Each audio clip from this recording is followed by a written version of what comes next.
আসসালামু আলাইকুম।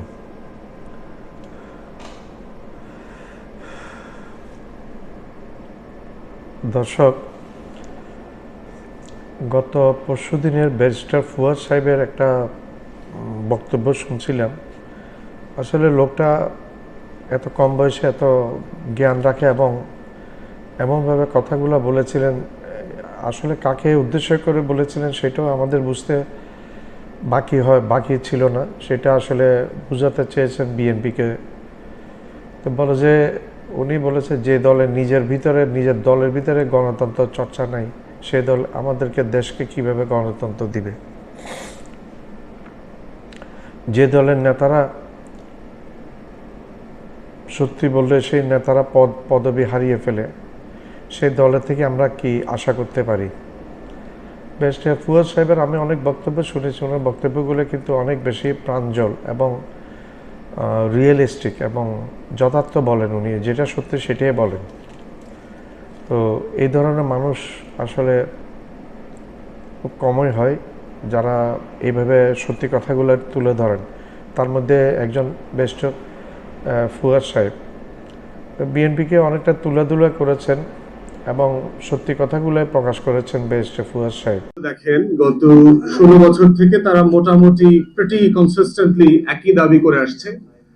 একটা free fair election, credible election, vote, গণতন্ত্র, শেখ হাসিনার পদত্যাগ, এগুলো আর কি।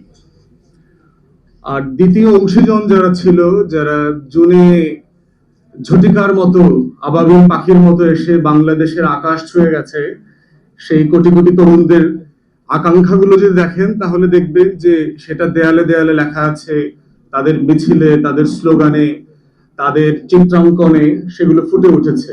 নতুন বাংলাদেশ চাই, বাংলাদেশ দুই চাই, নতুন রাজনৈতিক বন্দোবস্ত চাই, যে বন্দোবস্তের ভিত্তিতে ফ্যাসিবাদী শাসন ব্যবস্থার ফিরে আসবে না, যার মধ্য দিয়ে বারে বারে হাসিনা এরশাদের মতো হিটলারের বঙ্গীয় সংস্করণগুলো আমাদেরকে যেন দেখতে হবে না, এমন একটা বন্দোবস্ত চাই।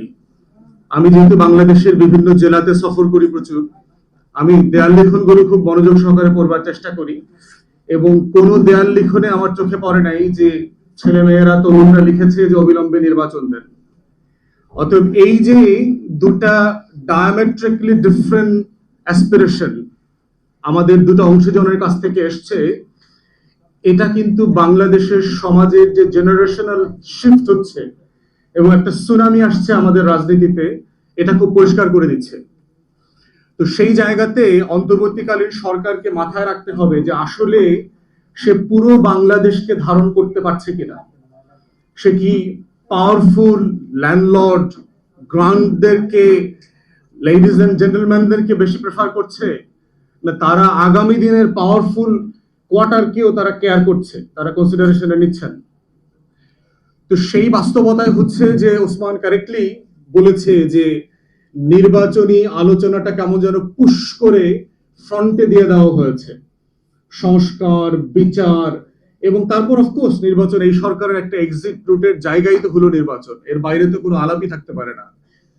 তো এই জায়গাটা কেন, এটা কি শুধু পুরাতন রাজনৈতিক দলের ফেইলিয়ার অথবা এজেন্ডা, না নতুনদেরও এখানে ফেইলিয়ার আছে? যারা এখানে নতুনদেরকে প্রতিনিধিত্ব করছেন, নতুনরা কি আসলে সবাইকে নিয়ে কাজ করতে পারছে? নতুনরা কি আসলে বিভাজিত হয়ে যায় নাই?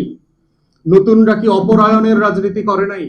যেই অপরায়ণের রাজনীতিকে আমরা আদারিং করবার পলিটিক্সকে আমরা গত 53 বছর ধরে বিভিন্ন বংশ, গোষ্ঠী এবং রাজনৈতিক দলকে ব্লেম করে আসছি, যেই চাঁদাবাজি, গুন্ডামি, বদমাইশি করবার দায় আমরা রাজনৈতিক দল এবং তাদের নেতাদেরকে দিচ্ছি, নতুনরা কি সেই তদবির বাণিজ্য, দুর্নীতি, লুটপাট কি করছে না?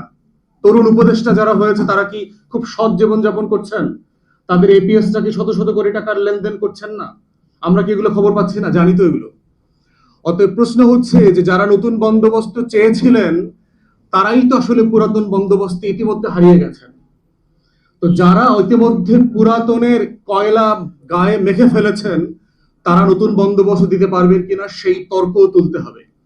কারণ 24 হচ্ছে এমন একটা জায়গা যে কোনো তর্ককে এখন আর নিষিদ্ধ করা যাবে না, কোনো তর্ককে এখন আর ফেলে দেওয়া যাবে না। কারণ আমরা এখন কালো কোট পরা পেঙ্গুইনদের রাজবংশের শাসনে জমিদারিতে বাস করি না। আমাদের এই জমিদারি হচ্ছে জনগণের জমিদারি, যেই জমিদারিটা শত শত হাজার হাজার বছর ধরে এই জনপদে ছিল। তো সেই বাস্তবতায় আমাদের বক্তব্য খুব পরিষ্কার যে অন্তর্বর্তীকালীন সরকারকে তার এই যে প্যাকেজ প্রায়োরিটিস, সংস্কার, বিচার এবং নির্বাচন, সেই আলোচনার মধ্যে থাকতে হবে তাকে।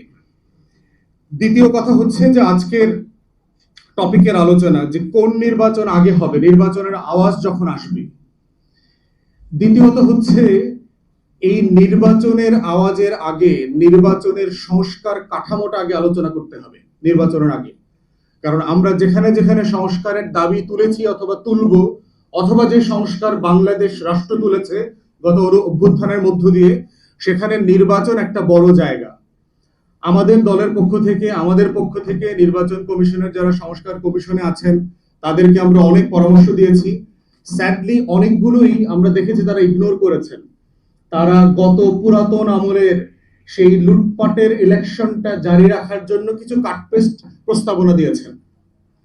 দেখেন, বেশ কিছু আমার আগের বক্তারা বলেছেন যে বাংলাদেশের নির্বাচনের যে লুটপাটটা হয় সেখানে দুইটা জায়গাতে মেইনলি নির্বাচনকে ঘিরে ঝামেলাটা হয়।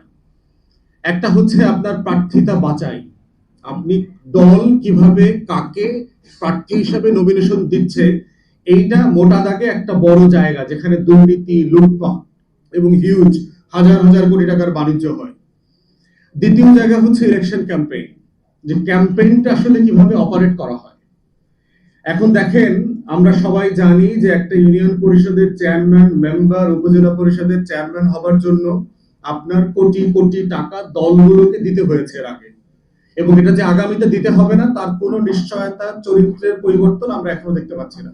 নিশ্চিত দিতে হবে, যেহেতু আওয়ামী লীগ মাঠে নাই এবং দলীয় টিকিট পাওয়া মানেই হলো বিজয় মাল্লা। তো এই বিজয় মালার জন্য এখানে লটারি গ্যাম্বলিংটা আরো বেশি হবে এখানে, কারণ এখানে আর কোনো কম্পিটিশনই নাই। টিকিট পাওয়ার সাথে সাথে আপনি বিজয়ী হয়ে গেছেন, এটাই ধরে নেওয়া হবে। তাহলে সেইখানে দলগুলোর ভিতরে এত এত সংস্কারের ভিড়ে দেখবেন বাংলাদেশে রাজনৈতিক দলগুলোর নিজেদের ভিতরকার আভ্যন্তরীণ সংস্কারের আলাপ নাই। যারা বলছে যে আমরা এত দফা দিয়েছি, তত দফা দিয়েছি, আমরা এই সংস্কার চাই, সেই সংস্কার চাই, তারাই দেখবেন নিজেদের দলের ভিতরে গণতন্ত্র, নেতা নির্বাচন, সমালোচনা, সেগুলো নিয়ে তারা আলাপ তুলছে না।